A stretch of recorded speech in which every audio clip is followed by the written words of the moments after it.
Mesdames, Messieurs, bonsoir. Merci d'être avec nous. Merci d'être en compagnie ou de rejoindre Alassane Terra. On l'a reçu ici hier, mais ce soir, il est téléspectateur comme vous. Il va regarder cette émission parce qu'il veut entendre notre très cher Elie Azragnon. Qu'est-ce que Elie va bien répondre à ce qu'a dit ici même Alassane Terra? Ce sera donc en dernière partie d'émission et ça risque d'être un peu chaud. Une chose est sûre, il y aura d'autres sujets qui seront moins chauds. C'est ça le but de cette émission, vous permettre de comprendre des sujets, vous permettre de comprendre les avis des uns et des autres. N'est-ce pas Christelle? C'est ça le principe de cette émission. Bonsoir. Bonsoir André, vous allez bien? Oui, ça va plutôt bien. Surtout quand j'ai ma cravate que je m'étais achetée durant, pas acheté, on m'avait offert cette cravate, c'est au BV, durant la Coupe d'Afrique. Ah ouais, c'est vrai. Ça me permet toujours de me sentir dans la période. Je me sens bien. Une cravate Coupe d'Afrique. Ben, nous aussi, on se sent très très bien dans ce jaune. C'est pas vraiment nos couleurs, mais bon. Faut-il que j'en fasse le commentaire? Une excursion, non, pas du tout. Okay. Une excursion du côté de la SEC, mais notre cœur reste entièrement dévoué à l'Africa Sport National. Le sang sur le gazon. Pas du sang sur le gazon, mais de la passion du jeu sur du gazon. Bonsoir encore une fois. Des sujets un peu plus affligeants. On commencera avec un élève qui gifle, un élève de terminale qui gifle une enseignante, André, du côté du lycée moderne de Cocody. Sujet très affligeant, on en parlera jusqu'à quand? Et on espère peut-être que la FESI va réagir, peut-être dans un communiqué ou une action. Enfin bref, on verra tout à l'heure. Notre plateau est prêt. On y va maintenant.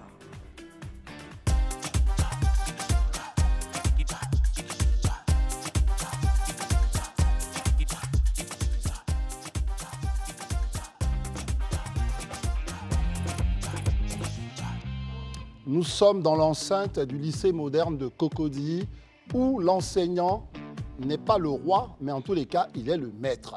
C'est lui qui fait régner l'ordre, c'est lui qui dispense l'enseignement, c'est lui qui fait surtout comprendre le sens de la discipline dans notre société. Et pourtant là-bas, cette enseignante a été complètement bafouée dans son honneur. On en parle avec vous puisque ses camarades ont dit, bon écoutez, nous, on va mettre 3 jours de grève, voilà. On veut même porter plainte. Tout ça, quels commentaires ça suscite tous nos camarades ce soir? On en parle avec Christelle. Exactement. Nous commençons évidemment par Élisée Boloubeux. Élisée, bonsoir. Est-ce que je vous ai salué? Bonsoir Élisée, bonsoir Herman, bonsoir Marius. Bonsoir. Bonsoir à tous. Alors, rentrons donc au lycée moderne de Cocody, où cette enseignante-là, professeur DPS, a été giflée par un élève de terminale A. Est-ce qu'on peut revenir sur les faits et porter votre analyse, Élisée? D'accord, on plante rapidement le plateau selon le communiqué qui a été fait par le collectif des professeurs, donc qui a annoncé cette grève-là, cet arrêt de travail de 3 jours-là. Cette dame-là, qui est professeure DPS, entretenait bien évidemment ses élèves sur le terrain DPS. Et il savait qu'à côté, il y avait des élèves de terminale A3 qui jouaient au football. Ce qui même est un peu dérangeant pour son cours. Évidemment. Mais elle n'y fait, elle ne s'oppose pas. Ils finissent de jouer, bon, pas ils finissent de jouer, pendant qu'ils sont en train de jouer, la balle, en tout cas les bruits déjà, et puis la balle même perturbait le cou de la dame, et à un moment donné, la balle est venue taper la dame. La dame a bloqué la balle. Le professeur, la dame a bloqué donc la balle. La balle a percuté. Elle n'a donc pas restitué le ballon. Mais elle a continué son cours jusqu'à ce qu'elle finisse son cours. Et quand elle partait dans la salle de classe, c'est là qu'elle est la salle des profs. La salle des profs, pardon. La salle des profs, c'est là qu'elle est interceptée par ce groupe de jeunes-là, de terminale A3, et qui lui ont dit tout ce qu'elle est en train de dire. Est-ce qu'elle peut répéter ce qu'elle est en train de dire? En l'état, mademoiselle, il faut répéter. Voilà. Ce que et donc, ils lui ont porté un coup. Sinon, un lui a porté un coup. Bon, là, vous dites gifler, mais selon les explications, en tout cas du collectif des professeurs, il lui a même donné un coup au visage, c'est ce qu'ils ont dit. Ouais. Voilà. Et donc, la dame en pleurs a regagné la salle des profs. Et bien évidemment, ses collègues qui ont condamné, qui ne sont pas d'accord avec une telle attitude, ont décidé de faire un mouvement d'arrêt de travail pour quelques jours. Quelle analyse maintenant, Lisée? Oui, mais ça, c'est... D'aucuns diraient, est-ce qu'il ne serait pas bien d'entendre la version de l'élève et autres, tout ça? Mais moi, je n'ai même pas besoin d'entendre la version des élèves. Quel que soit ce que l'élève pourrait dire, rien ne justifie qu'il porte la main à un de ses maîtres, à un professeur de surcroît, quelqu'un qui dispense le savoir. Mais ça, c'est symptomatique aujourd'hui de se laisser aller, de tout ce privilège qu'on accorde à nos... Je vais m'arrêter sur votre phrase. Oui. C'est symptomatique De se de se laisser aller. Vous pensez que tout notre système laisse une place, ou c'est la société moderne d'aujourd'hui qui laisse une place trop grande aux gamins? Enfin, c'est quoi? Qu'est-ce que vous voulez dire par là? Exactement. Vous m'enlevez les mots de la bouche. Justement, au nom d'un certain modernisme, au nom d'une certaine liberté qui, pour moi, s'apparente au libertinage, tout est accordé aujourd'hui aux enfants. Ils sont libres de faire ce qu'ils veulent. Ils peuvent même monter sur les cheveux même des professeurs. On a vu ici, ce n'est pas la première fois ces cas-là, ce n'est pas des cas isolés.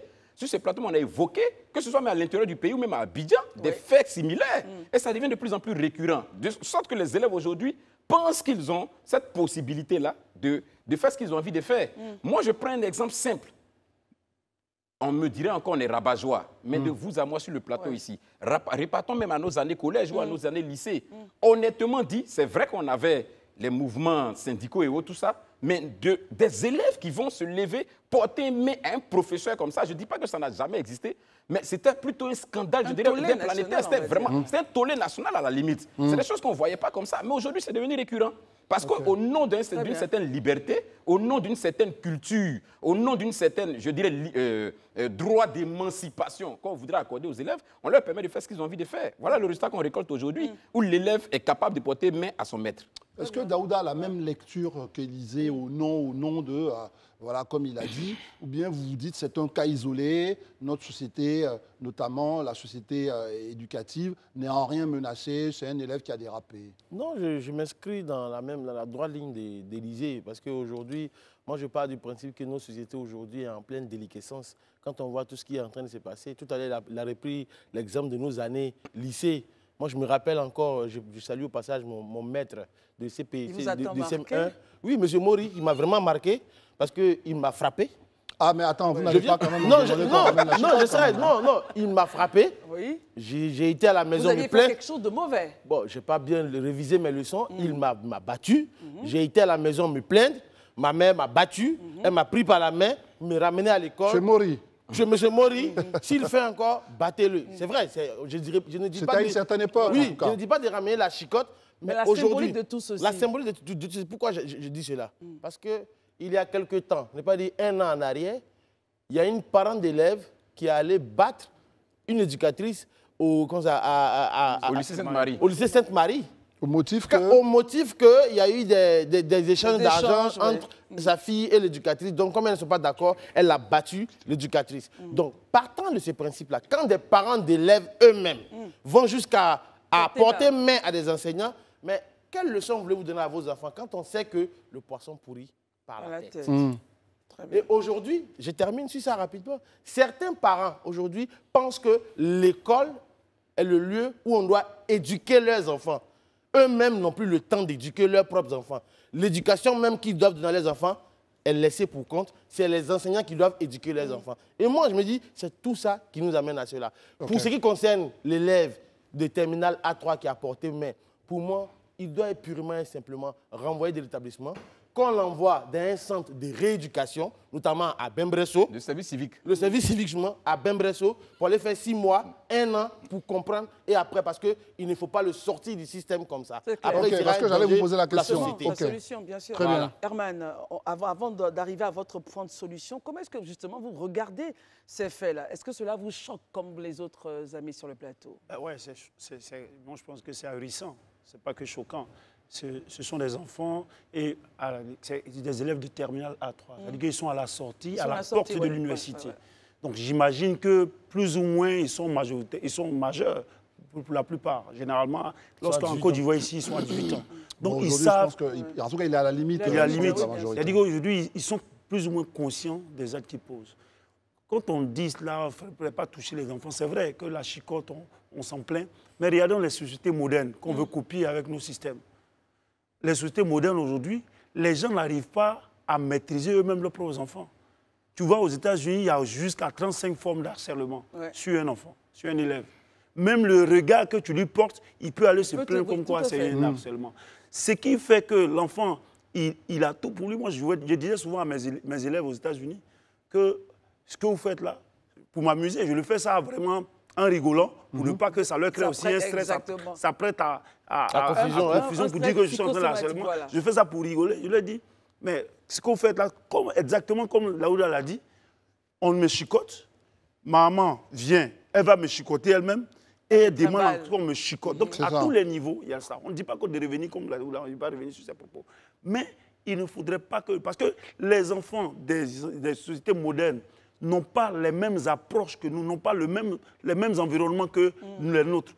Moi, je pense que l'enfant africain, il est véritablement têtu et il a besoin qu'il soit traité plus ou moins avec une certaine rigueur. Et cette rigueur-là, c'est ne pas lui permettre... Un enfant comme ça... Les mesures prises, pour terminer avec ça, les mesures prises par le conseil des enseignants, c'est des mesures même qui ne sont même pas... Pour vous auriez aimé quoi, par exemple? Déjà, les 3 mesures, je suis d'accord avec ça. Mais il faut même convoquer leurs parents. Il faut de suite convoquer leurs parents pour le blâme. Et on doit même les poursuivre, ces enfants-là. Et non pas seulement celui qui a giflé le groupe, tout le groupe. Il faut les identifier parce que c'est un danger pour les autres camarades. Revenez, on va faire un autre tour parce que c'est un sujet important. Marius Komoué qui ne s'est pas encore exprimé. La question, c'est de dire, là on a entendu Herman nous parler de l'enfant et de la grève. Il est d'accord avec ça. Est-ce que pour l'acte de ce dernier, on paralyse toute l'école, ou on le sanctionne lui seul, ou on sanctionne tout le monde? Quel est votre positionnement par rapport à ceux qui pensent qu'on aurait pu s'en tenir juste à corriger cet enfant et son groupe éventuellement, plutôt que de sanctionner tout l'établissement à travers une grève? Non, pas tout l'établissement. Non, la grève concerne quand même tout l'établissement. La grève de 3 jours annoncée. Oui, ben, c'est une suite logique. Hein, et c'est le seul moyen que dispose le corps enseignant pour naturellement se faire entendre face à une telle dérive. Il n'en demeure pas moins de rappeler que la question centrale ici est le problème de l'éducation dans notre système éducatif. Aujourd'hui, beaucoup de parents eux-mêmes ont démissionné. Mais au-delà d'avoir démissionné, et je le dis et j'assume en ma qualité de président de conseil de gestion, j'allais dire, pardon, de président des parents d'élèves. Non, pas de COGES. L'association des parents d'élèves d'un établissement de la place. Mais je peux vous dire que certains parents eux-mêmes ont une éducation qui mérite d'être revue. Ils sont restés enfants et ils ont des enfants. Ah ben oui, malheureusement. Et donc, face à une telle attitude, sinon, moi, pour combien... Il n'est même pas admissible et même inimaginable que mon fils, qui est un élève, puisse se permettre quel que soit ce qui serait arrivé entre lui et un enseignant ou son enseignante, de lui porter main. C'est dans le cercle familial que l'éducation commence. L'éducation ne se donne pas, et Herman l'a dit, Élisée l'avait répété, c'est dans le cercle familial que l'éducation commence et non à l'école. L'école est un milieu de savoir, où on va apprendre à connaître, où on va pour acquérir la connaissance. L'école accompagne les parents d'élèves en donnant la discipline aux élèves, en leur apprenant justement un minimum d'éducation, de savoir-vivre. Il y a l'éducation de la vie, l'éducation de l'école. Mais le savoir-vivre, c'est dans le cercle familial. Et donc, déjà, quand un parent, il y a des élèves qui portent main à leurs parents, à leur propre papa, à leur propre maman, à leur géniteur, à leur génitrice. Et ça ne va nulle part. D'ailleurs, même quand ça arrive dans le cercle familial, les parents même demandent pardon à l'enfant. Est-ce qu'on n'est pas en train d'exagérer un tout petit peu là? Ah non, mais c'est la réalité du système. Moi, je vous pose une question, vous allez répondre. Là, déjà, l'autre me dit c'est la réalité. Je dis, est-ce que ce n'est pas un cas isolé? Est-ce que vous n'êtes pas quand même en train de mettre tout le monde dans le même panier? Voilà. Est-ce que ça, quand même, on ne peut pas se poser cette question, Daouda? Moi, je veux dire, ce n'est pas un cas isolé. De mémoire, c'est la 3e fois. Je pense qu'au lycée moderne de Cocody, c'est pratiquement la 2e fois que cette situation arrive. Et à Boisseau, pour ceux qui se rappellent, il y a une élève qui avait giflé son enseignante. Tout à fait. Voilà. Et Sainte-Marie, la situation est encore arrivée. En fait, aujourd'hui, il y a juste une précision que j'aimerais faire. Quand Herman disait que les élèves africains sont un peu têtus. J'aimerais juste rappeler que même en France, le débat a eu lieu. Parce qu'à un moment donné, les parents ont dû tenir tête au gouvernement pour leur dire « Vous avez donné trop de droits aux enfants. » Finalement, nous-mêmes, on n'arrive plus à avoir de contrôle sur ces enfants. Je suis d'accord avec toi. On n'arrive même plus à avoir de contrôle sur ces enfants. Donc finalement, on fait quoi? Parce que s'ils commencent à faire des bêtises, quand ils commencent à casser dans les rues, brûler des voitures, c'est à nous que vous vous en prenez. Pourtant, c'est vous qui avez ouvert la boîte de Pandore. Moi, je souhaite aujourd'hui qu'en Côte d'Ivoire, qu'on n'ouvre pas cette boîte de Pandore.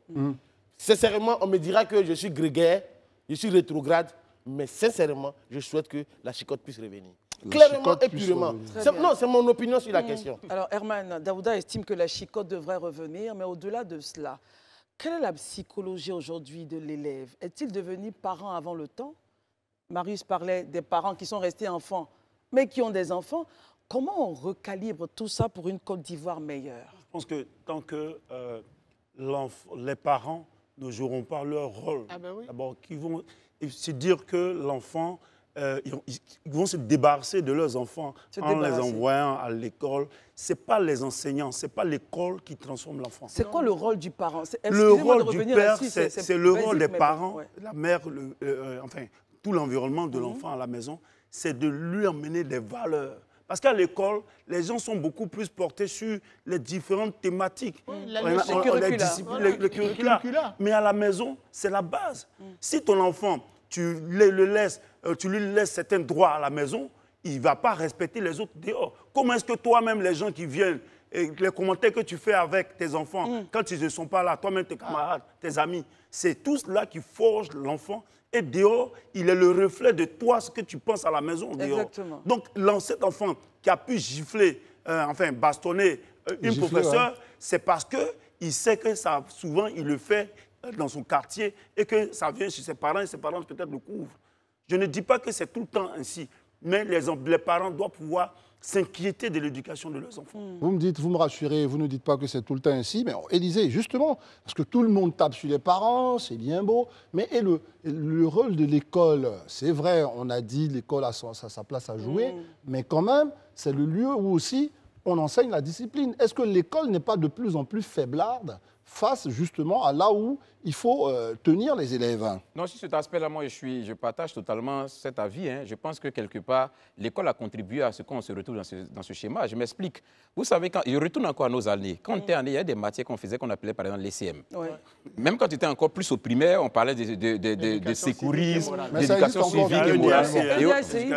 Oui, mais moi, j'ai mes enfants qui sont à l'école. J'ai pris ces livres-là, je les ai parcourus. Je les ai parcourus, je sais ce qu'il y a à l'intérieur. Je ne suis pas en train de parler, je parle en connaissance de cause. Oui.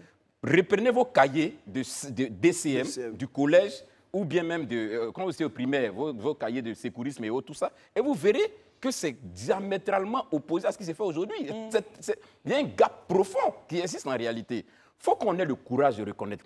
Une société, pour qu'elle se bâtisse, elle se bâtit sur des valeurs. Très bien. Et les valeurs, là, c'est ça qui fait qu'on caractérise une société. Même si on a construit des buildings et qu'on a des hommes qui ne savent même pas entretenir un building, ou même qui ne savent même pas placer des métaux, mais on n'a rien fait. Le capital humain, c'est la chose la plus importante. Et ça passe par l'éducation. Mais ça, là, ça s'explique. Excusez-moi, je vais en finir. Vous terminez, ça s'explique parce que quand vous regardez, quand pendant des années, on a vu des grands frères taper sur leur maître à l'université, arrêter des cours pendant que les mecs sont en train de donner des cours. Poursuivre même les professeurs à l'université. Vous pensez à une organisation? Bien sûr. Poursuivre les professeurs, en fait. Poursuivre les professeurs à l'université. Il est un ancien militant de la FESI. Non. Ne m'attribuez pas ce que je n'étais pas. Voilà, poursuivre des étudiants à l'université. Mais qu'est-ce que vous voulez que les plus petits copient? Donc la FESI, en fait, a été cette Je veux dire que tant qu'on a laissé le temps à la violence de se manifester, à l'endroit des maîtres, à l'endroit de ceux qui dispensent le savoir, on ne doit pas être surpris de voir que cela soit copié à un degré plus bas. Et c'est une réalité. Aujourd'hui, il faut qu'on ait le courage de le reconnaître. Élisée, marquez juste une pause. On va entendre. Alors, moi, je comprends ce que tu dis. Ça, c'est la FESI de Guillaume Soro, la FESI des Blé Goudé, la FESI des Aïpo Martial et autres. Aujourd'hui, on a eu la FESI de Saint-Clair, la FESI de Siekambou, qui aujourd'hui est en train de redorer son blason. Et quand tu vois qu'ils sont en train de faire des efforts... Il y a 3 mois, il y a 3 mois, le ministre de l'enseignement supérieur s'est fait sortir de ce campus, exfiltré par la gendarmerie. Tu te rappelles de ça ou pas? C'était sous qui, s'il te plaît? La mandature de 3 mois. Mais tu pas 3 mois. C'est pas 3 mois. Le ministre Diawara, bien sûr, je sais, le problème, c'est que il faut donner la bonne explication aux gens. Comme tu aimes si bien le dire, nous sommes sur un plateau sérieux. Oui, donne la bonne explication. Sur un plateau sérieux, on donne la vérité. La vérité, c'est qu'il y a eu confusion entre 2 groupes d'étudiants. Finalement, comme le ministre y était aussi, finalement, c'est compliqué, tout ça. Souvent, je dis, je comprends ce que tu dis. Je suis en accord avec ce que tu dis. Mais les choses sont en train d'aller en s'arrangeant. Très bien. Je suis sûr que d'ici le soir ou demain, le secrétaire général de la FESI, Siekambou, Va faire un communiqué pour condamner Très cela. bien, on va se calmer Voilà. les amis, on a compris. N'empêche on a que fait- le mal est déjà fait. On a fait le tour du André, sujet. rapidement prendre quelques secondes avec Herman. Non, je veux Secondaire, juste, je veux juste rappeler que la FESI n'est pas le seul syndicat Non, du qui Qui opère a- au sein de au l'université. sein de l'université. Souvent, il y a d'autres syndicats qui agissent ainsi et on met tout sur la FESI. Ce n'est pas pour être porte-parole de la FESI sur ces questions. Mais moi, je dis simplement qu'il ne faudrait pas justifier l'acte des aînés, l'acte des enfants, enfin des cadets, par rapport à l'acte des aînés. Très bien. Ceux qui ont la charge d'éduquer et les aînés et les cadets, ce sont les parents. Absolument. L'école a certes sa responsabilité, mais la première responsabilité incombe aux parents. Très bien. N'oublions En tout cas, pas que la ministre Mariatou Koné, depuis sa prise de fonction, n'a de cesse de rechercher les voies et moyens pour redorer le blason de notre système éducatif. D'ailleurs, les résultats scolaires au titre des années précédentes et de l'année 2023 l'ont totalement démontré. Et donc, il faut qu'on amplifie justement la question de la on amplifie et la formation, la question de la formation et la question de l'éducation au cœur du système scolaire dans notre pays. Et il faut que les parents ne démissionnent point. Ça a été dit déjà. Daouda, Moi, vous mon avez petit... un tiers de seconde. Oui, un tiers de pour aller seconde. au C'est sujet. vrai que nous avons tiré à boulet rouge sur les élèves, les étudiants, même les parents. Mais il est important aussi de tirer sur les enseignants. Parce que certains de ces enseignants ont tendance à s'oublier. Parce qu'ils passent leur temps à s'acoquiner avec leurs élèves et étudiants. On trouve souvent des professeurs dans des maquis avec leurs étudiants. On trouve des enseignants souvent qui courtisent leurs étudiants. Tout ça aussi, là, ça envoie à de l'impolitesse. Et donc, je le dis clairement, c'est précis, c'est continu. Chacun Il faut qu'on a sa part on en laisse là. responsabilité. Très bien. écoutez, c'est notre société qui est questionnée à travers l'acte qu'a posé donc cet élève de terminale A3 du côté donc, du lycée moderne de Cocody. Il faut absolument que la question ne soit pas juste comme ça évoquée très rapidement sur un plateau, mais c'est un sujet de fond qui doit faire l'objet d'une vraie réflexion de la part de tout le système éducatif et on attend que les choses aillent dans ce sens-là. Quelqu'un a parlé de valeurs, la société est bâtie sur des valeurs, c'est Élisée Boulougbe, et l'une des valeurs, c'est la solidarité, c'est bien sûr le regard vers ceux qui souffrent et notamment qui sont affligés par la pauvreté. Le ministère donc, en charge de la question a décidé de mettre en place un régime unique ou un registre unique pour les questions donc, de social. On va permettre aux uns et aux autres de réagir là-dessus, Christelle. Exactement. Alors, vous savez bien, André a déposé déjà le tableau. Le registre social unique a été donc instauré pour aider les plus pauvres en Côte d'Ivoire. Daouda, comment est-ce que vous réagissez à cette trouvaille de l'administration ivoirienne via le ministère de la Solidarité? Je pense que d'abord, avant de donner mon point de vue sur la question, je vais d'abord, il faut situer le contexte. Exactement. C'est que c'était le 18, qu'on appelle ça, le 18 mars dernier, avant-hier là, à Yamoussoukro, où la ministre de la Solidarité, Mme Miss Belmondo Dogo, a reçu les préfets et les sous-préfets. En gros, qu'est-ce qu'il veut faire avec le régime social universel? Le registre. Le registre Unique, social unique. Voilà, unique, universel. En gros, c'est pour identifier tous les ménages vulnérables en Côte d'Ivoire, pour qu'il y ait une base de données unique. Techniquement, ça fait en sorte que lorsqu'une entité étatique ou même internationale veut aider les personnes vulnérables, qu'on parte vers cette base unique. Parce que le constat, il est là. Souvent de fois, il y a des catastrophes qui arrivent dans certaines villes ou bien des inondations, comme on les voit en période de pluie. Souvent, on aide des gens qui véritablement n'ont pas besoin de ça. Donc, pour que ce registre unique Ce registre social unique puisse se mettre en place. Ils ont mobilisé les préfets et les sous-préfets parce qu'avant, bon, ils travaillent aussi avec les chefs coutumiers, les guides religieux et autres pour qu'il y ait cette liste. Donc, ils ont, pour être clair, le directeur des filets sociaux, non, directeur de la pauvreté, il s'occupe de la pauvreté. Il a été clair, il dit que aucun Ivoirien ne sera laissé pour compte. En tout cas, ceux qui sont vulnérables. Donc, ils vont quitter. Ils vont faire ça dans toute la Côte d'Ivoire. Donc, de mon point de vue, c'est une très bonne initiative quand on sait que l'un des leviers sur lesquels le président Ouattara s'est appuyé, c'est la Côte d'Ivoire solidaire. Et la Côte d'Ivoire solidaire aussi, là, c'est aussi ça. Très bien. Marius Komroué, alors il s'agit du directeur général de la lutte contre la pauvreté, M. Souleymane Fadiga, qui a donc mené ces travaux-là. Comment est-ce que vous réagissez? C'est comme un peu dans certains pays développés où il faut donc une aide sociale aux plus pauvres. Ma question ira peut-être plus loin, au-delà de votre analyse. Quels seraient les indicateurs? Là, ce n'était pas bien précisé, mais quels sont les indicateurs pour déterminer que X est pauvre et l'autre ne l'est pas? Là est la vraie question, là est le fondamental de cette initiative. Parce que, quoi qu'on puisse dire, et au regard de ce qui a été expliqué pour ce programme de solidarité sociale, il nous revient de comprendre que c'est la copie conforme de ce qui se passe en France depuis les années 1980. Qu'est-ce qui se passe là-bas en France? Depuis les années 90, avec le RMI. André peut en ça, témoigner, le revenu minimum d'insertion. Voilà. Et après, qui a été remplacé par, en juin 2009 par le revenu de solidarité active, le RSA. Ouais. Et donc, c'est la même politique. Et nous pensons que l'initiative est déjà bonne. Déjà, de s'occuper de ceux de nos pays qui ont des revenus assez vraiment pauvres. Des gens qui sont pauvres, qui n'ont véritablement pas grand-chose. Vous l'avez dit, comment les identifier? On nous parle des imams, on nous parle des guides religieux en un mot, donc des évêques et tout ça. Mais les imams eux-mêmes vivent grâce justement aux contributions de leurs fidèles. Parce qu'un imam même est classé, pour moi, l'imam, il est même lui-même Quelle est la pauvre. responsabilité de l'imam dans cette affaire? Mais l'imam lui-même, là, il est un pauvre. Étant entendu que... Mais non, là, vous ouvrez un champ. Mais c'est très important, c'est que, pour moi, hein, parce qu'ils vivent des contributions de leurs fidèles. On vous pose fidèles. la question. Vous dites qu'il est classé pauvre. C'est quoi le critère de pauvreté? Justement, l'Organisation mondiale dit toujours que les organisations de Bretton Woods définissent plutôt le pauvre comme étant quelqu'un sous nos cieux qui vit sous le seuil de la pauvreté, donc qui a moins de 500 francs, moins d'un dollar par jour. Et donc, si le pauvre... le prêtre, le pasteur, ils sont considérés comme ceux pauvres. qui n'ont pas des salaires qui dépassent... $1 par jour, c'est des pauvres. C'est pas ce que je disais.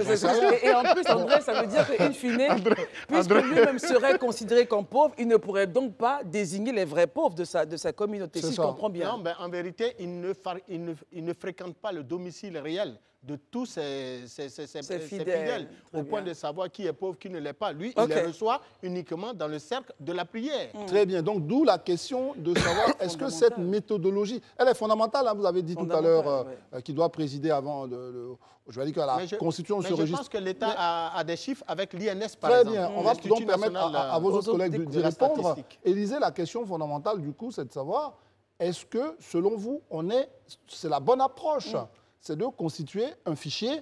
Est-ce qu'on nous dit les critères pour y figurer?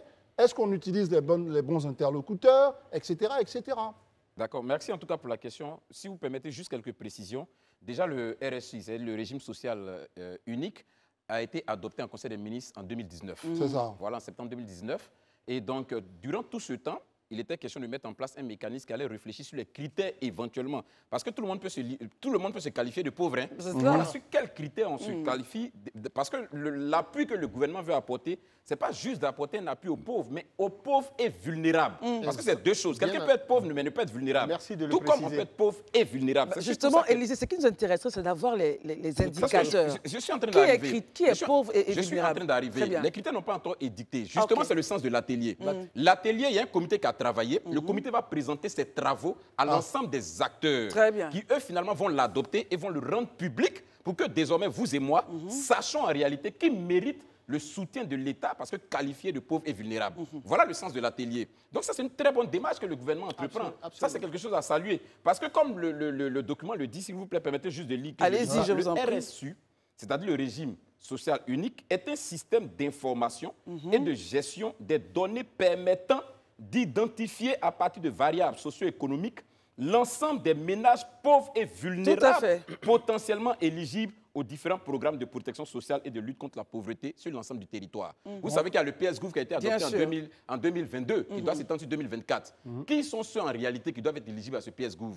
Même si c'est vrai que ça a commencé depuis un moment. Donc, c'est vraiment pour réparer une certaine injustice, je dirais en quelque sorte, parce qu'on peut aider des gens comme ça. Et clarifier les choses. C'est ça que vraiment ce RSU-là est indiqué. Donc, on attend, on va dire, la publication des critères qui ont été retenus, parce qu'il y a eu une restitution, d'après ce qu'on lit ici, lors de, donc, une restitution au cabinet du ministère de la Solidarité et de la Cohésion sociale. Et aujourd'hui, vous, en attente de ces critères, l'initiative vous semble-t-elle aller dans le bon sens? Est-ce qu'il faut créer un tel registre? Ou vous pensez qu'on aurait dû avoir une autre méthode, très cher Herman? Moi, je suis inquiet. Ah bon? Pourquoi? Ouais, dites-nous tout. Pourquoi, Herman? Je suis inquiet parce que d'entendre que c'est maintenant qu'on cherche des variables, des paramètres à mettre ensemble pour pouvoir identifier qui est extrêmement pauvre et vulnérable. Pendant qu'on a des programmes qui sont lancés, notamment les filets sociaux, pour lesquels chaque mois, l'État envoie de l'argent à des personnes qui sont identifiées. Les filets sociaux existent. Chaque 3 mois. Bien sûr. Bon, mais dans tous les cas, on leur donne ça par trimestre, mais c'est prévu par mois. C'est une bourse mensuelle. Mais quelle est la contradiction? La contradiction qui m'inquiète, c'est-à-dire que sur la base de quoi les filets sociaux? Et ça, je m'interrogeais souvent. Parce que nous aussi, on va dans nos régions, dans nos villages et autres. Aucune personne autour de moi ne bénéficie de ce filet social. Sans doute qu'ils ont un peu plus de revenus. Non, justement, quand vous dites qu'ils ont un peu plus de revenus, ils sont aussi oui, ils sont aussi dans des états de sédition, dans des états de pauvreté extrême. Donc, je ne sais pas pourquoi il dit. Aujourd'hui, je constate que les variables n'ont pas été prises en compte dans les variables. On peut dire variables. N'ont pas été prises en compte dans l'identification des personnes qui devaient bénéficier de cela. Et ça me rend inquiet. Parce que les filets sociaux, c'est quand même des milliards que chaque année, l'État du Côte d'Ivoire prévoit. Il y a même jusqu'à 30 programmes comme ainsi. Comment est-ce que les personnes sont sélectionnées pour ces programmes? C'est là mon inquiétude. Élisée va répondre justement à cette question. Allez-y, Élisée. Je suis tellement à l'aise de répondre à cette question parce que moi, j'ai pris la peine, en tout cas, de suivre ça, d'aller au fond de l'information. Et on a reçu même sur ce plateau le coordonnateur des filets sociaux qui a expliqué de A à Z comment le processus se fait. Élisée, je vais donc expliquer à Herman. Quand il dit comment se fait le choix, il est très simple. Le coordonnateur l'a dit. Et qui n'a pas encore vu autour de lui des gens qui bénéficient. Et c'est ce qui se fait. Vous savez, avant d'apporter une aide, ceux qui sont à même de savoir qui dans leur entourage peut être qualifié de quelqu'un de vulnérable, c'est ceux qui vivent avec la personne au quotidien. Voilà pourquoi dans la démarche pour le programme filets sociaux, on approche les leaders communautaires, on approche les communautés, on va dans une localité, on prend le prêtre, on prend l'imam, on prend, comment on appelle ça, le président des jeunes, on prend le président des femmes, préfet et autres, tout ça. On leur dit, OK, l'État a décidé d'apporter ceux qui sont les plus vulnérables. Vous, là, dites-nous qui sont les plus vulnérables. Donc la sélection, là, elle se fait par les concernés eux-mêmes, qui, au sortir de leur conclave, on a bien compris. Qui, au sortir de leur conclave, te disent, voilà les 10 personnes qui, chez nous, sont considérées comme vulnérables et qui doivent bénéficier de l'appui de l'État. Herman, est-ce que vous êtes satisfait Il est en train de nous expliquer le processus, le mécanisme que les auteurs, les initiateurs, les gestionnaires de ce programme ont prévu. Est-ce que c'est ce qui est fait dans les faits? C'est ce que je suis en train de dire. Dis-nous si à Gbenkourikoua, dans ton village là-bas, est-ce que tu as des personnes qui ont été identifiées qui bénéficient de ces filets sociaux? Je te dis que moi, autour de moi, je n'en connais pas. Et je connais des personnes qui sont dans ce Mais Herman, tu n'es pas un dénominateur national. Non, désolé, je te le dis. Parce que tu m'as posé je réponds à ta question. Vous avez dit que dans les localités, les personnes des personnes ressources sont contactées pour identifier, pour prouver que telle personne est. Je vous dis, à Memni, vous pouvez aller à Memni et je sais que j'ai des parents qui sont dans des situations d'extrême pauvreté, qui ne bénéficient pas des filets sociaux. Est-ce qu'il peut répondre? Aujourd'hui, est-ce que l'État, le gouvernement peut nous mettre à disposition ce fichier en question pour qu'on puisse chercher nos parents à l'intérieur? Vous prenez la peine d'écouter quand on vous appelle? Est-ce qu'il peut répondre? Élisée, répondez maintenant. Mais Herman, tu poses une question où on n'a même pas besoin d'avoir un PhD pour répondre. Je t'explique rapidement. Aujourd'hui, toutes les données des bénéficiaires des filets sociaux sont disponibles. Va taper sur Internet, sur le site de la Solidarité. On te sort le fichier de tous les bénéficiaires et des localités. Tu aurais pu faire ce exercice avant de venir sur le plateau. C'est très simple. Deuxièmement, si toi, chez toi, tu estimes que dans ton environnement immédiat, tu n'as pas vu de bénéficiaires, tu n'es pas un baromètre national. Ça ne veut pas dire que ça ne s'est pas fait nulle part. Moi qui suis devant toi, dans mon entourage, et même au-delà de mon entourage, je connais des bénéficiaires du programme Filets sociaux. Moi-même ici, j'ai projeté une vidéo où j'étais allé juste à Yamoussoukro, dans le cadre d'une activité, et j'ai rencontré des personnes qui étaient bénéficiaires. J'ai fait une vidéo. Élisée, donc vous terminez rapidement. Non, on ne vous a pas donné la parole. On n'est pas là jusqu'à demain matin. Donc soyez courts. Parce qu'après, vous dites, on vous coupe pour ça. Soyez courts dans vos propos. Mais j'essaie d'être court. Ça ne s'adresse pas à vous. Soyez courts dans vos propos. Allez-y, vous avez 30 secondes. Ce que je veux dire à Élisée, aujourd'hui, il sait, malgré toutes les explications qu'on peut donner, les justifications qu'on essaie de donner sur la question des filets sociaux, on sait autour de nous que les gens se posent la question qui bénéficie en réalité des filets sociaux. Moi, j'arrête là. Je ne veux pas qu'on polémique là-dessus. Faisons nous-mêmes, à notre niveau, chacun n'a qu'à faire ses enquêtes et on va savoir au juste qui bénéficie de cela. Si c'est prévu ainsi, il faut que les gens, par leur mécanisme, les variables et autres, qu'ils le fassent de sorte que ce programme, qui est un programme national, bénéficie à l'ensemble du territoire, à l'ensemble des personnes qui sont sur le territoire. Et j'en ai fini, on se comprend dans ce pays. Voyez-vous, chaque fois... On arrête là-dessus. 10 secondes de précision. Non, c'est important, s'il vous plaît. Non, ça ne va pas être 10 secondes. Non, c'est 10 secondes, pas plus. C'est vrai, on sait. Chaque fois que le gouvernement... Non, Élisée, chaque fois que le gouvernement et les Ivoiriens seront en train de poser un acte qui va permettre à la société soit de mieux aborder des problématiques, cela va susciter des passions, ce qui est normal parce qu'on veut le meilleur pour nos concitoyens et on espère simplement que tout ce qu'on a dit ici, Christelle, ça va être entendu et que ça va permettre à nos politiciens, nos gouvernants de prendre évidemment les bonnes décisions. Et il y a le site de la solidarité pour ceux qui aimeraient voir qui en bénéficie. Et là même, les gens peuvent taper très rapidement sur Facebook et nous dire justement, hein, Christelle. Exactement. Et puis on avance. On va recevoir donc notre invité qui va arriver maintenant, avec qui nous allons parler de Rotaract. Vous le savez, c'est une organisation qui fait partie d'une série d'organisations et parfois beaucoup, c'est des clubs-services comme on dit, et parfois beaucoup disent oh là là, on va dans ces clubs-services parce qu'on veut obtenir quelques privilèges, des privilèges un peu dans le noir. Est-ce que tout ça c'est vrai? On va en parler avec notre invité que vous allez nous présenter, Exactement, Christelle. André. Madame Patricia Meresso, très beau nom, épouse André. Bonsoir, merci d'être là. Vous êtes représentante Rotaract District 91-01. Oui. Bon, nous, on ne comprend pas trop bien ça, mais vous êtes là pour nous parler de la semaine mondiale du Rotaract 2024. Qu'est-ce que le Rotaract? Alors, généralement, on dit oui, les clubs-services, c'est bizarre, c'est suspect. Est-ce que ce n'est pas des sectes? Qu'est-ce que c'est que le Rotaract? Alors, le Rotaract, ce sont des jeunes de 18 à 35 ans qui se réunissent pour impacter positivement leur communauté au travers des actions de développement. D'accord. Actions de développement. Et du coup, comment vous recrutez ces jeunes? C'est parce qu'ils aiment le développement ou bien on lance des appels à candidature? Vous les trouvez où? Ou il faut être coopté par quelqu'un. Enfin, tout ça, c'est ce qui parfois peut laisser entretenir des soupçons. Flou, oui. Alors, généralement, ce qui se fait, c'est que c'est par bouche à oreille, donc informer autour de nous pour des personnes qui sont intéressées. Il y a des activités que nous menons, des activités de grande envergure qui nous permettent de parler du Rotaract et de l'impact du Rotaract. Donc, des personnes qui sont intéressées viennent vers nous. En plus de ça, nous avons des réunions, donc nous communiquons sur toutes les plateformes pour pouvoir attirer au fait des amis qui pourraient être intéressés par notre organisation. Qu'est-ce que je gagne à entrer au Rotaract, Madame Meresso? Alors, je suis un pur produit du Rotaract. Si je suis ici parmi vous, c'est grâce au Rotaract. Donc, le Rotaract permet de se développer, donc développer son leadership, permet d'avoir des valeurs intrinsèques. Ça permet à la jeunesse de s'occuper sainement. Et en plus de ça, nous faisons au fait du bien autour de nous. Donc, nous identifions un problème, nous imaginons une solution, nous passons à l'action. Et puis, cette action permet de créer de l'espoir autour de nous. Et tout ça, c'est quoi? C'est du bénévolat? On lève des cotisations pour pouvoir mener tout ça? Comment ça se passe? Alors, c'est ça la beauté du Rotaract. Donc, en gros, c'est du bénévolat. Ce qui se passe, c'est que, comme j'ai dit, nous identifions un problème. Donc, nous imaginons comment pouvoir résoudre ces problèmes comment pouvoir financer, comment mettre en place ces actions au travers des financements. Donc, voilà un peu. Très bien. Une question, parce qu'on n'en a pas pour longtemps.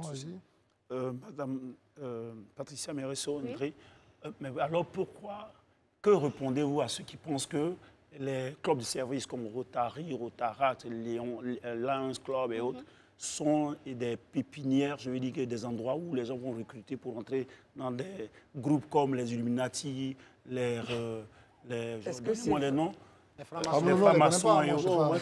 Alors, moi, je suis au Rotaract depuis 2015, donc je suis là devant vous.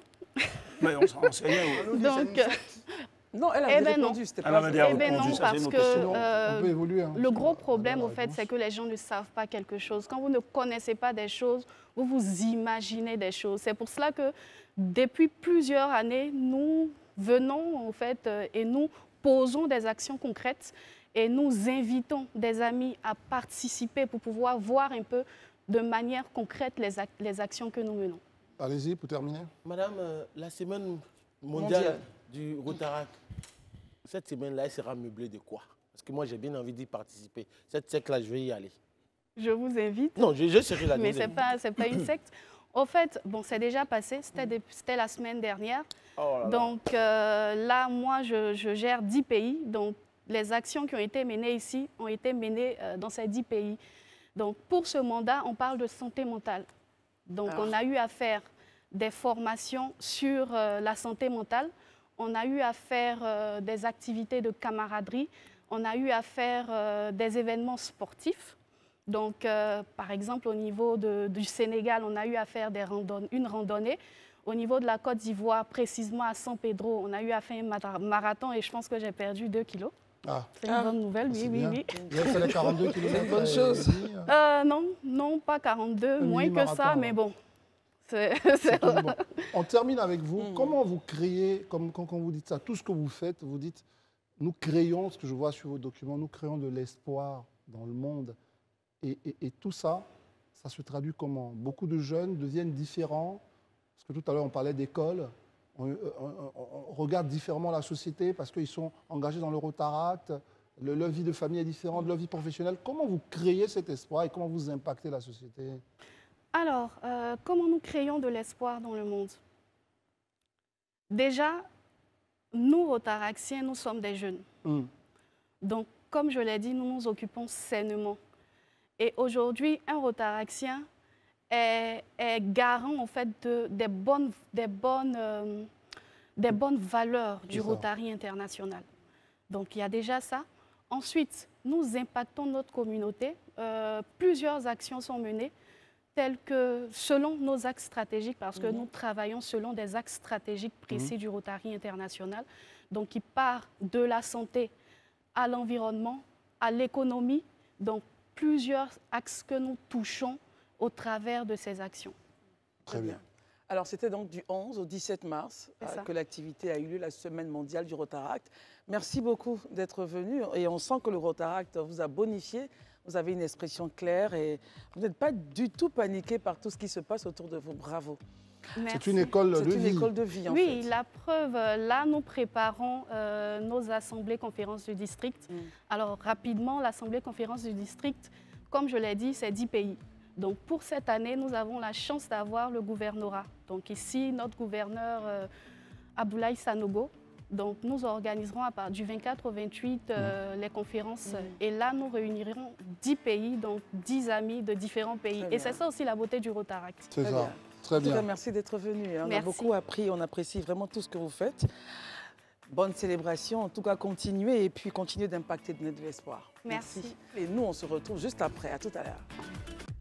L'État ne perçoit pas grand-chose des taxes à prélever dans les localités, dans les collectivités locales de ce pays.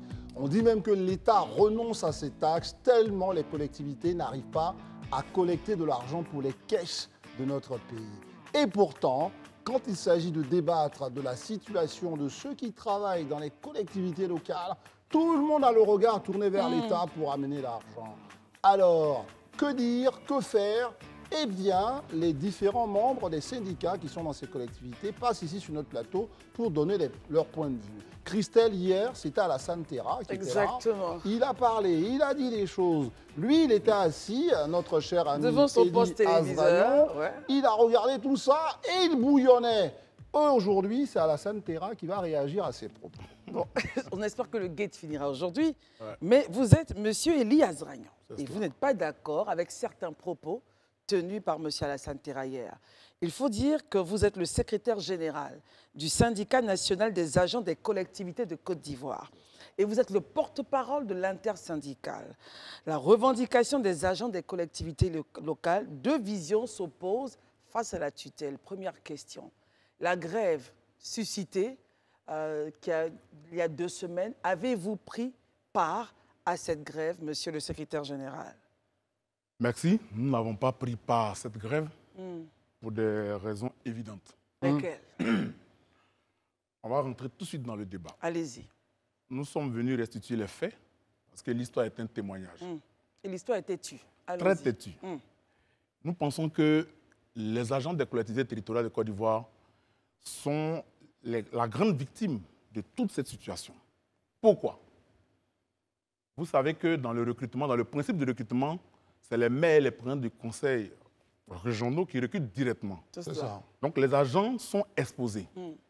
Et c'est une partie des agents qui le recrutent, on est d'accord. Ce n'est pas tout le monde. Hein. Ils ne sont pas nombreux. La plupart des agents qui sont là-bas sont recrutés par les maires. On est d'accord. Donc l'État envoie des techniciens pour accompagner le développement, pour que ce soit structuré et structurel. Cela dit, on a trop de problèmes. On est dans une misère, on va dire, avérée, réelle. Mais nous sommes dans un débat, on va dire, de contradictions non contradictoires et de contradictions contradictoires. Ah, ça c'est intéressant, ça, la philosophie. Non, ça veut dire quoi? Contradiction non contradictoire. Non, la contradiction contradictoire, c'est-à-dire que tous les points adressés, nous ne sommes pas d'accord. Or, ce n'est pas ça qui nous oppose. Ce qui nous oppose, c'est la méthode. Je veux dire quoi? On veut aller à Divo chez moi. Vous allez en voiture, moi je vais en car, lui il va en bateau, mais pourvu qu'on arrive à l'heure. Et Daouda va lui en hélicoptère. En hélicoptère. Hein. C'est une question de méthode, mais pourvu qu'on y arrive. Donc je ne suis pas venu sur le plateau pour contredire mes dévanciers. Ceux qui étaient là hier. Non, je ne suis pas venu les contredire. Je suis venu les dire, et je l'ai déjà dit, que les problèmes pour lesquels ils ont conduit la grève ont été déjà adressés, donc réglés. Voilà, très bien, arrêtez-vous là. Voilà ce qui nous oppose. Une première question, on va ouvrir le une deuxième question en provenance d'Herman. Marius ne comprend pas du tout grand-chose, mais vous aurez la parole. C'est Marius, vous voulez avoir la première question? Mais bien, pourquoi pas? Allez-y. Bon, alors, allez-y. Permettons aux consommateurs de parler. Alors, vraiment, je vous ai écouté avec beaucoup d'intérêt. Moi, personnellement, je suis syndicaliste. Merci beaucoup. Et je ne vois pas en quoi tout ce qui a été dit hier par vos dévanciers, comme vous les avez nommés, Alassane Terra et autres, vous n'êtes pas du tout totalement d'accord avec la méthode qu'ils emploient. Je vous explique. Non, j'arrive. Non, attendez. Vous dites que... on va prendre point par point, vous en faites pas. Ils ont abordé un certain nombre de revendications que vous soutenez, sans réserve. Ça, je ne l'ai pas dit. Bon, tout compte fait, la grève, vous dites que vous êtes des Divo, mais la grève a bel et bien eu lieu à Divo. Oui, justement. Où vos services de collectivité n'ont pas fonctionné. Nous avons fait le tour. Que ça soit par contrainte ou pas, on n'oblige pas des individus à ne pas venir au travail. C'est un commentaire ou c'est une question? Non, j'arrive, mais vous dites par contrainte. Mais comment on peut permettons à notre invité de répondre aussi. Hein. Est-ce qu'on les empêchait en leur demandant de leur maison de ne pas quitter leur maison? Regardez, votre caméra est juste en face de vous. Nous, on a besoin. Et puis, on s'est rendu compte, on s'est renseigné. Bien évidemment, sur l'ensemble du territoire national, la grève a été largement suivie. Bon, ce qui veut dire que les agents pour lesquels vous vous battez sont totalement en phase avec les revendications. Il faut qu'on arrive à la question, Marius Komoué. Pour nous, et puis on a écouté aussi un certain nombre de vidéos que vous-même, vous avez eu à faire à Yopougon, où vous avez tensé avec des propos les plus durs le directeur général de l'administration du territoire, de la décentralisation. Oui. Il va répondre. Vous avez même demandé au président de la République de mettre un terme au décret qui le nomme comme DDLC. Alors, nous voulons bien comprendre exactement pour qui vous roulez. Moi, je veux... Attendez, monsieur Elie. Non, je réponds maintenant. Non, Sinon, ça va. Non, ça va. Oui, On va dans tous les sens. Non, excusez, On me pose une question pertinente. Laissez-moi répondre, madame. Monsieur Eli Azra, s'il vous plaît. Monsieur Eli Azragnan, Ici, on c'est nous conduit qui le dirigeons le débat, Donc, vous en tout faites pas. doucement, vous aurez la parole. Vous êtes là pour ça. On vous a Non, mais invité pour ça. si on ne peut Herman pas Aboua complète c'est la la même question question, et vous monsieur. aurez le temps de répondre. Non, Herman, attendez. La question que je voulais ajouter, c'était en quoi est-ce que la méthode de l'autre syndicat, de la plateforme des syndicats vous dérange et pourquoi est-ce que cette méthode vous dérange? Très bien, donc Merci. c'était la même Allez-y, question. voilà ma Allons-y. Merci beaucoup. Le syndicalisme, ce n'est pas un parti politique. Quand c'est bon, on le Votre micro salue. est juste, votre caméra est juste en face. Quand c'est bon, on salue. Quand c'est pas bon, on dénonce et on propose. Notre syndicat, il est naissant. Et au nom de l'État syndical, c'est naissant. On constate dans les collectivités, je vais vous donner une image pour qu'on comprenne mieux, que depuis, c'est comme un prisonnier qu'on a mis en prison pendant 40 ans. Et on dit, dans 2 jours, on va te libérer. Et ils trouvent que c'est trop long. Parce que les questions adressées, qui font l'objet du préavis de grève que je vais vous partager tout à l'heure, ont trouvé des solutions devant le patronat. On était tous à la réunion, convoqués par la DGDDL pour statuer évidemment sur cette question. Très bien. N'allez pas, non, s'il vous plaît. N'allez pas très loin. La rencontre a eu lieu quand et la grève a eu lieu quand? La rencontre a eu lieu le 12, pardon. Très bien, le 12. Voilà. Et la grève? La grève a débuté le 13. Très bien. Donc de notre point de vue, dès lors qu'on est syndicaliste et qu'on dépose un préavis de grève et qu'on vous invite à une table de négociation, vous devez donc suspendre le mot d'ordre de grève pour donner place au débat. Peu importe le fondement légitime de vos revendications. Voilà ce qui a fondé d'abord, premièrement, si c'est à lui, là, c'est que c'est non, premièrement. voilà ce qui a fondé, premièrement, notre prise de position. Oui. Nous sommes des syndicalistes. On n'est pas venu pour prendre le pouvoir d'État. On dit la question pour laquelle nous allons en grève là a été déjà adressée. Sauf que vous avez, ça fait 2 fois que vous dites ça, parce que je vous écoute attentivement. Oui, mais donc quand je tente de vous arrêter, non, à un moment aussi, vous savez, c'est que j'ai bien compris ce que vous avez dit. Oui, allons-y. Vous avez répété ça et j'ai bien compris. Sauf que l'émission, vous savez, elle va finir dans à peu près 15 minutes. Donc là, il faut qu'on permette à vous-même de dire des choses différentes et de vous poser des questions pour vous relancer. Très bien, Christelle. Alors, permettez, Herman. Alors, ce que vous dites, la question a été adressée, mais en même temps, dans votre zone, comme Maris le signalait, la grève a été suivie. Bien que vous, en tant que secrétaire général, vous disiez tout à l'heure que la grève n'avait pas été suivie. Bon, finalement, elle a été suivie. Non, moi, concrètement, vous avez dit que Bon, c'est pas grave. Vous avez dit aussi qu'ils ont suivi la grève sous la contrainte. Est-ce que vous, en tant que secrétaire général, vous êtes écouté même dans votre propre zone pour pouvoir le faire de façon nationale? Juste une question pour comprendre. On risque de ne pas adresser toutes les questions, mais ce n'est pas grave. Allez-y, je vous en prie. Premièrement, moi, je suis pour la liberté syndicale. Très bien. Je suis très attaché aux valeurs républicaines. On ne peut pas contraindre quelqu'un à aller à une grève.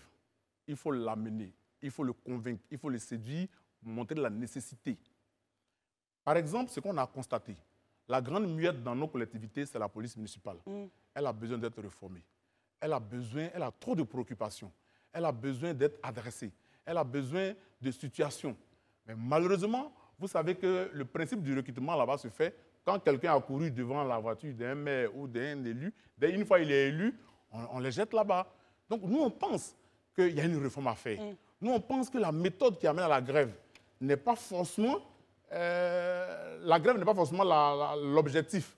La grève, c'est donc le dernier recours. Très bien, on comprend donc ce que... Dernier recours. Daouda? Non, vous avez déjà parlé. Ma question aujourd'hui, vous êtes sur ce plateau pour dire que vous n'êtes pas d'accord avec la méthode de l'autre syndicat, même si vous êtes ouvert. Aujourd'hui, est-ce qu'il était-il nécessaire de venir sur un plateau pour s'étaler au lieu de discuter ensemble? Merci beaucoup. Quand le patronat nous a invités à la réunion donc, du 12, j'ai donc envoyé des SMS à tous mes frères nationaux, mes anciens, pour leur demander de se voir à Koumansi pour échanger, pour ne pas qu'on ait des positions discordantes devant le patronat. Ni réponse, ils n'ont pas répondu, et ils n'ont pas trouvé d'intérêt à venir discuter avec l'intersyndical que je représente ici, et moi en tant que secrétaire général de Stati. Du coup, mais attends, quelqu'un vous dit allons discuter, pour ne pas qu'on soit réduit devant le patronat. Mais mieux pour votre gouvernement, qu'on allait devant le patronat à la réunion du 12, Oui. On leur a remis le micro pour étaler l'ensemble des préoccupations à eux adressées. Ils disent qu'ils ne sont pas préparés, qu'ils n'ont pas pris la parole. Très bien. Moi, voilà, je comprends Voilà, pas cette on a démarche. compris votre réponse là-dessus. Élisée, vous avez une Boulboul. question. D'accord, depuis que vous avez commencé à parler, moi, il y a une chose qui a retenu mon attention. Vous avez dit que vous partagez les points de revendication. Exactement. Juste que vous ne partagez pas la méthode. C'est ça, hein? Oui, je vous écoute. Donc, si tant est que c'est le cas, vous estimez donc, pour moi, hein, je vois que le fond, ce n'est pas forcément la forme, mais c'est les revendications. Ces revendications sont-ils d'actualité? Et comment, quand vous dites que ça a été adressé comment? Est-ce que l'autorité étatique a déjà commencé à apporter une réponse ou bien a décidé de créer un cadre de discussion? La question d'Élisée est très intéressante. On va commencer là-dessus. Prenons point par point. Sur le statut des agents des collectivités locales. Hier, il nous a dit, ici, votre confrère, que sur le statut, il y avait un problème. Est-ce que vous partagez cet avis et est-ce que vous pensez que la situation est en train d'être réglée? D'abord, on a déjà un statut Très bien. qui date de 2002. C'est ce statut-là qu'on conteste aujourd'hui. Donc, dire qu'on n'a pas de statut, ce n'est pas fondé. Voilà l'arrêté de la DGDDL. Le fameux arrêté. Le fameux arrêté, qui, à son point 10, prévoit que on demande aux collectivités, notamment les maires et les présidents du conseil, régionaux, de mettre l'argent que les fonctionnaires et les mesures sociales de l'État adressées aux collectivités. Et il dit bien à son point 10 de les garder l'argent sur un compte sécurisé, pour ne pas que les maires et les présidents enfoncent Et justement, ils ne comprenaient pas hier pourquoi est-ce que l'argent était sur un compte sécurisé. Mais justement, on est en collectivité. En collectivité, il faut d'abord prévoir avant d'ordonnancer. La dépense. Donc, nous, on nous dit qu'on ramène l'argent sur un compte. Nous, on prend d'abord. Et l'argent vient en rappel. Tout ce qu'ils ont donné aux fonctionnaires de l'État, là, l'État nous donne ça à travers une décision qui est au-dessus d'un télégramme officiel. Vous ne comprenez pas pourquoi ils contestent ça. C'est ça que je ne comprends Très pas. bien. Après ça, j'arrive. Oui. On nous donne encore un télégramme officiel signé des services du ministère eux-mêmes pour dire que la question des indemnités de départ à la retraite aussi est réglée. Non, mais c'est réglé. J'arrive. Non, je viens. C'est réglé sur le papier. Est-ce que la mise en application depuis que ça a été signé a commencé à avoir lieu ou c'est en attente? En collectivité, il faut d'abord prévoir. Très bien. Quand c'est prévu, après maintenant, on donne un arrêté pour ordonner le décaissement. C'est toujours comme ça. Très bien. Attendez. Est-ce que sur ce point-là, vous pensez avoir quand même donné tous les éléments d'éclaircissement avant qu'on permette à notre collègue de vous poser une autre question? Non, je vais donc dire Très bien. que ce n'est pas un problème de leadership, je vais le rassurer. Je vais vous rassurer. C'est juste un problème de compréhension du débat dans lequel nous sommes. C'est cela. Nous pensons simplement que pour une question qui a été déjà adressée, elle ne peut pas faire l'objet d'une revendication, encore moins une grève. On a compris. Marius, On avance sur le sujet parce qu'il y a un deuxième point. Vous disiez tantôt que quand on lance un mot d'ordre de grève et que l'autorité nous appelle à la table de discussion, eh bien, on arrête, on s'assoit donc au mot d'ordre de grève, on finit de discuter et on revient informer donc sa base. Or, dans les règles syndicales, vous le savez mieux que moi, une grève se déclenche à la suite d'une assemblée générale. La levée du mot d'ordre de grève se déclenche également à la suite d'une autre assemblée générale. Parce que vous parlez au nom de vos syndiqués. Vous êtes porteurs de leur mécontentement, de leurs angoisses, de leurs peines et de leurs souffrances. Vous n'y allez pas devant l'autorité en votre nom et intitut personnel. Vous y allez pour le compte de votre corporation. Et donc, pour lever le mot d'ordre, il aurait fallu assurément que vos membres soient d'abord avisés et qu'ils en décident ainsi. Cela dit, la deuxième chose, vous avez dit que le 27, dans une vidéo qui circule encore, que le 27 de ce mois, vous entrerez en grève et vous bloquerez tout, y compris l'état civil, les cimetières. Vous avez cité un certain nombre de services à disposition des collectivités. Arrivons à la question. Voilà. Et donc, on se demande si bien le 27, ce mot d'ordre est encore maintenu. Moi, je ne partage pas cette opinion, parce que syndicaliste je suis. Quand on met un préavis, on émet un préavis de grève, quand on vous appelle à la discussion, ça veut dire que le mot d'ordre est suspendu. Ça ne dépend pas de l'AG. Parce que dans la discussion, vos préoccupations peuvent être prises en compte et qui peuvent amener à la suspension ou à la levée du mot d'ordre de grève. Oui, parce que la grève, je vous informe, comme vous semblez être très outillés, la grève, c'est le dernier recours. Donc, on ne sort pas l'arme fatale parce qu'on est on est émotif. C'est une procédure. Maintenant que vous êtes allé en grève, vous avez fait 72 heures. Qu'avez-vous obtenu? Rien. Ça veut dire qu'en français facile, on doit relancer le mot d'ordre de grève. Mais on vient sous la base des éléments infondés, dire que le mot d'ordre est suspendu. Très bien. Voilà le problème. J'arrive. Il y a une deuxième question, sinon on ne va pas s'en sortir. Oui, allons-y. Vous avez donné la première réponse sur votre avis et vous avez raison d'avoir votre propre avis. Il a posé une deuxième question sur mot d'ordre de grève. La date du 27. Est-ce que dans la vidéo en question dont il parle, Voilà. votre mot d'ordre de grève à venir est maintenu? Merci beaucoup. D'abord, dans l'ordre chronologique, nous, intersyndical, l'ensemble des 3 syndicats, on a déposé un préavis de grève. Très bien. C'était à la veille de la CAN. On a été reçu par le ministre de l'Intérieur, qui nous a assuré qu'on est sorti de là. Le 4, le ministre a produit le TO pour dire que les retraités, c'est fait, c'est bouclé. Et il nous a dit également, à cette rencontre-là, que la question comment on appelle ça, la question des avantages liés aux décisions du chef de l'État, nous seront donnés et qu'on n'a qu'à patienter juste un temps, comme il y a des implications budgétaires. Parce que le problème dans notre collectivité, c'est qu'on a un problème de dénombrement. Il faut d'abord dénombrer. Donc, le même arrêté dit qu'il faut qu'on nous donne des cartes professionnelles. Ça permet à l'État de savoir le nombre exact d'agents que nous sommes pour ne pas qu'après il y ait de la marmaille. Tout à fait. Maintenant, non, je réponds. Oui, allez-y. Donc, pour revenir à votre question, quand on a été reçu, qu'on a discuté, on a d'abord suspendu le mot d'ordre. Après qu'on a vu la bonne foi de l'autorité, on a levé purement et simplement le mot d'ordre et la CAN a donné cours. C'est uniquement de la bonne foi ou c'est parce que, justement, pour vous, il est question que vous ayez un rapport plus proche de la collectivité par rapport à vos autres confrères? Non. Enfin, de la tutelle. C'est une question. Je voudrais vous assurer que quand on crée un syndicat, ce n'est pas venir faire du matu-vu. C'est surtout pour venir défendre la question de ceux au nom de qui et pour qui on parle. Il y a 2 choses. Nous n'avons jamais été contre les grèves ou les briseurs de grève. Non, pas du tout. On est dans une merde. Mais au moins, on nous met en responsabilité pour dire dans quelques jours, ça va se régler. On est patient et puis on va ensemble, au cas par cas. Donc le 27, il y aura la grève? Non. Très bien, levé. Très bien, pardon. Allez-y. Je voudrais savoir, la vidéo dont il parle, ça date de quand? Vous l'avez faite quand? Non, c'est une vidéo qui date avant la CAN. Avant la CAN. Avant la grève. Avant la grève. Ok. Moi, il n'a pas fait de grève. C'est pas une fois de grève. Il dit c'est avant la CAN. Donc après ça, ils ont été reçus. Suivant le chronogramme de l'émission. Moi, je reviens maintenant. Élysée n'a pas encore exprimé. Herman était en train de poser la question. Ma question, aujourd'hui, quand on vous écoute, vous êtes en phase avec le patronat. Vous êtes gêné par rapport à la méthode choisie par l'autre plateforme. En réalité, dans le fond, comme Élysée vous l'a relevé, il n'y a rien d'inquiétant. Pourquoi alors faire comme si vous êtes en bisbille avec l'autre syndicat? Non. Est-ce que vous laissez transparaître ici? J'ai cru m'exprimer. Peut-être que ma parole trahit ma pensée, ou je le dis mal. Ça, je vous le concède, mais j'ai dit clairement qu'on ne vient pas en syndicalisme pour faire grève.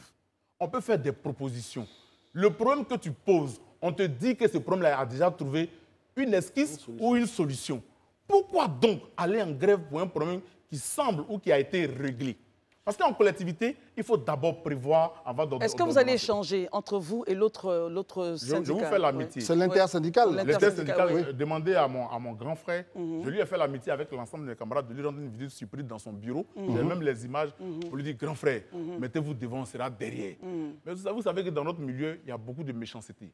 Il y a beaucoup de manipulation. On n'est pas dit d'hypocrisie. D'hypocrisie. On dit, mais lui, il parle comment? Il veut nous imposer des choses. Donc, ce n'est plus un problème de principe, c'est un problème de personne. C'est un commentaire. Mais revenons quand même à une question essentielle qui concerne les propos aussi tenus hier ici. Vous avez parlé de la bonne foi du patronat. Oui. On est bien d'accord. C'est cela. Hier, on a cru entendre que les télégrammes officiels ont été remis en cause par des coups de fil et des appels derrière et des manipulations derrière de la part justement de l'administration. Est-ce que sur ça, vous avez un avis précisément? Vous voyez, j'ai été à l'école des gens, c'est-à-dire que c'est ce qui est officiel là que je prends. Très bien. Mais comment vous expliquez le fait que les mesures n'aient pas été mises en œuvre? Non, les mesures ont été mises en œuvre. On a été en réunion le 12. On leur a demandé à nos amis quelle est la mairie, quel est le conseil régional qui a vu rejeter parce qu'on n'a pas pris les mesures. Il n'y en a pas. Il paraîtrait, il semblerait. Donc, c'est des suppositions. Et sur la base des suppositions, on ne peut pas tirer des allégations. Mais allons plus loin. L'arrêt de travail. Très bien. On dit, vu que le directeur général de l'administration refuse de nous rencontrer, ce n'est pas une faute administrative. Tout à fait. En 3 points, on nous dit que pour ces raisons, parce que le DG ne veut pas nous rencontrer, parce que le TO n'est pas clarifié, on fait un arrêt de travail. C'est juste ça. Si on a les mêmes problèmes. Nous, on leur dit, on n'est pas obligé d'utiliser la grève pour régler nos problèmes. Nous croyons à l'art de la négociation. Nous croyons à l'âme du syndicalisme vrai, par le dialogue vrai. La grève n'est qu'un recours. Et un recours, je vais dire, qu'on ne peut pas nous arracher. Mais pour justement éviter de mettre vos syndiqués dans ces bateaux de chacun qui fait voilà, ce qu'il veut, selon vous, en fonction peut-être de ses émotions, il faudra bien que vous puissiez trouver un terrain d'entente avec l'autre syndicat, au-delà des émotions. Qu'est-ce que vous pensez de cela? OK. Ce que nous disons, nous ne disons pas par orgueil. Nous pensons simplement qu'on peut encore s'asseoir pour avoir un même point de vue. Parce qu'on a les mêmes problèmes dans la même mède. Donc, je voudrais ici, sur votre plateau, lancer un appel à l'union sacrée. Nous sommes prêts, et je prends l'engagement au nom de mes pairs de l'intersyndicale, à l'union sacrée. Parce qu'on n'a pas intérêt à être divisés. Nous ne sommes pas le porte-parole de la tutelle. Nous ne sommes pas des agents manipulés. Mais nous pensons des méthodes différentes. Ça aussi, on peut nous le concéder. Mais vous savez, je suis d'autant plus d'accord avec vous que c'est ça la vie en société. C'est le fait, à un certain moment, d'afficher notre désaccord sur nos différentes approches, mais d'afficher notre union sur le fait que la vie doit évoluer et qu'on doit tous y mettre du sien. Tant que vous exprimez face à Alassane Terra, qui est le porte-parole de la plateforme, je le rappelle, des syndicats nationaux des collectivités locales de Côte d'Ivoire, et que vous aussi, avec votre syndicat, la SATSI, le syndicat national des agents des collectivités locales, on se rend bien compte que ce qui compte, c'est le bonheur des agents des collectivités locales et c'est le développement de nos collectivités locales. En tout cas, merci d'avoir été très franc et de vous être prêté au jeu. En tous les cas, d'être venu sur ce plateau. Elias Régnon, merci. On a pris beaucoup de plaisir à vous écouter. Merci beaucoup. Merci beaucoup. En attendant que l'union sacrée se fasse autour de ce sujet-là pour la paix, André, nous avons fini. Oui. Cette émission, Herman, bonsoir, merci d'être venu. Élisée, merci d'être venu. Marius, merci. Daoud, merci. André. Merci aussi à vous et à vous tous. Merci. Demain, merci à notre invité. La promotion de la 5. Merci beaucoup et à bientôt. Vive l'Africa Sport. Allez, les programmes continuent sur la FTV. Bonsoir. Merci.